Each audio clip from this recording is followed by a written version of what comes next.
નમસ્તે દોસ્તો, જય શ્રી કૃષ્ણ. તમારા બધાનું બોટાદમાં સ્વાગત છે. આજે હું તમને લઈ જવાની છું બોટાદની એક એવી માર્કેટમાં ત્યાં સેકન્ડ હેન્ડ બધી વસ્તુઓ મળે છે. અમે પણ બહુ સાંભળ્યું છે શુક્રવારે તો આજે મેં ફાઇનલી શુક્રવારીમાં પહોંચી ગયા છે. ગાડી પાર્ક કરી દીધી છે અને એ દેખાય શુક્રવારી. હવે આ શુક્રવારીમાં ભીડ તો બાપરે કેટલી બધી છે. અહીંયા અમે ઘણા વર્ષોથી રહીએ છીએ, પણ હવે પહેલી વાર શુક્રવારીમાં આવીએ છીએ. અહીંયા સેકન્ડ હેન્ડની સાથે સાથે નવી વસ્તુઓ પણ મળે છે. અહીંયા સેકન્ડ હેન્ડ કપડાં, સેકન્ડ હેન્ડ વસ્તુઓ બધી ઘણી બધી છે. બહુ બધા માણસો છે બાપરે, અને અમે અહીંયા પહેલી વખત આવ્યા છીએ. તો ચલો આપણે આજે જોઈએ શુક્રવારીમાં બીજું શું મળે છે. અહીંયા સ્કેટિંગ પણ છે, પણ એમાં પૈડા નતા. એનો ભાવ પણ બહુ જ હોય છે. સેકન્ડ હેન્ડ વસ્તુ છે, પણ એનો ભાવ તો જ્યારે આપણે નવી વસ્તુ લે ને એટલો જ ભાવ હોય છે. અને અહીંયા અમે લેવા આવ્યા હતા ટેબલ, કારણ કે હું યુટ્યુબનું મારું બીજું પણ એક એકાઉન્ટ છે, તમે એને ફોલો ના કરો તો જઈને પ્રિયંકા હર્બલને ફોલો કરી આવો.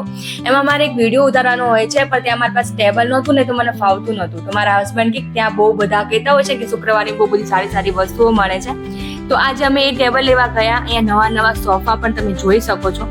નવા સોફા અને ઘણી બધી વસ્તુઓ સારી હતી, પણ મને તો કાંઈ મારો જે ટેબલ લેવાનું તે મને ગમ્યું નહીં. હજી તો અમે આયા છે ને 5 થી 10 મિનિટમાં બધું ફરી લીધું છે ને એટલામાં જ વરસાદ ચાલુ થઈ ગયો. હવે અમે અહીંથી પાછા નીકળી જઈએ છીએ, કારણ કે જે વસ્તુ મારે જોઈતી હતી ને એ વસ્તુ મને ગમી નહીં. એટલા માટે ચલો હવે મેં મારા હસબન્ડને કીધું છે તારે એ આપણે પાછા, ખાલી ખોટો કોઈ ટાઈમ પાસ કરવો નથી. પાછા ફરતી વખતે મને રસ્તામાં ભૂખ લાગી ગઈ, તો મેં મારા હસબન્ડને કીધું મારે તો કંઈ નાસ્તો કરવો છે. તો મારા હસબન્ડ મને લઈ ગયા પાળિયાદ રોડ ઉપર ડેપોમાં. ત્યાં છે સરસ મજાના સેવ ખમણી, અને અમે મિક્સ ખમણ લીધા, જેમાં અમે બહુ સરસ એનો ટેસ્ટ હતો ને મને બહુ જ ભાવ્યા.